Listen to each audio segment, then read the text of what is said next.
Hello everyone. So our question is, consider the following statements in respect of sum s is equal to x plus y plus z, where x, y and z are distinct prime numbers, each less than 10.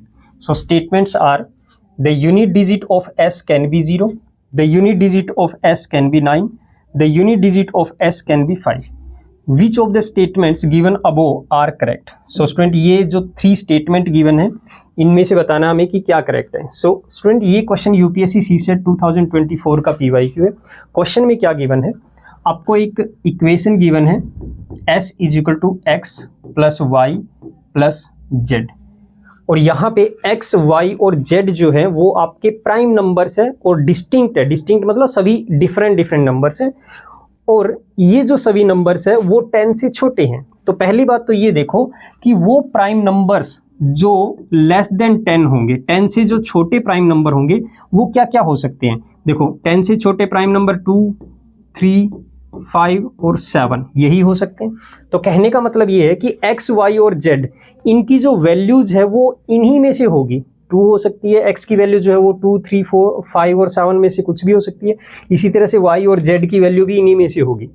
तो हमें इनका जो 3 numbers है इनका सम calculate करना है और उसमें यूनिट डिजिट चेक करना है कि वो यूनिट डिजिट क्या हो सकता है. तो सबसे पहले तो हमें क्या करना पड़ेगा, इनमें से कोई भी 3 नंबर्स को चूज करना पड़ेगा और उनका सम कैलकुलेट करना है. तो ये ऐसी 3 नंबर्स को चूज करके कितनी कॉम्बिनेशन बन सकती है वो चेक करनी है. तो यहाँ पे देखो हमें क्या करना है, x plus Y plus Z इनकी कॉम्बिनेशन देखनी है और यहाँ पे s कैलकुलेट करना है. तो x, y, z क्या क्या हो सकते हैं. देखो x, y, z सबसे पहले क्या करो, ये जो 2 है पहले 2 को उठा लीजिए. एक तो इनमें से कोई भी 2 हो सकता है, ये कोई जरूरी नहीं है x ही 2 होगा, y भी हो सकता है, z भी कुछ भी हो सकता है. हमें सिर्फ 3 नंबर उठाने हैं. तो 2 के साथ आप 3, 5 को उठा लो, 3 प्लस 5. उसके बाद 2 के साथ आप 5 और 7 को उठा सकते हो, 2 प्लस 5 प्लस 7. उसके बाद आप 2 के साथ 3 और 7 को उठा सकते हो, 2 प्लस 3 प्लस 7. उसके बाद इन तीनों को उठा सकते हो, 2 को छोड़ दीजिए, ठीक है. 3, 5 और 7, 3, 5 और 7. आपके पास यहाँ पे ये 4 कॉम्बिनेशन ही पॉसिबल हो सकते हैं इन 4 नंबर से, यानी 3 नंबर की जो कॉम्बिनेशन पॉसिबल होगी वो 4 ही होगी. अगर आपको परमुटेशन एंड कॉम्बिनेशन आता है, वो आपको समझ में आता है, तो उससे भी आप चेक कर सकते हो कि क्या 4 ही कॉम्बिनेशन बनेगी. देखो हमारे पास टोटल 4 नंबर्स हैं और 4 में से कोई भी 3 नंबर्स को सिलेक्ट करना है, तो कितनी कॉम्बिनेशन बनेगी, 4C3.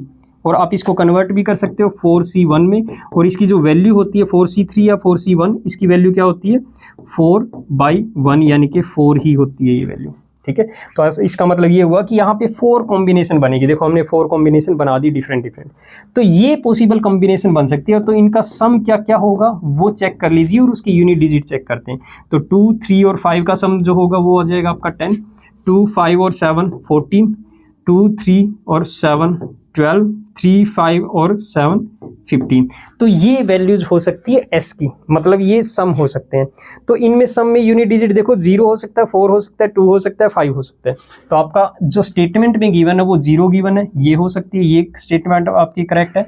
9 नहीं हो सकता, लेकिन 5 हो सकता है. तो आपकी यहाँ पे 2 ही स्टेटमेंट करेक्ट है, 1 और 3. ओके. सो इसके अकॉर्डिंग आपका जो आंसर होगा option C, 1 and 3 only. Okay student, I hope आपको ये क्वेश्चन अच्छे से क्लियर हो गया होगा. Thank you.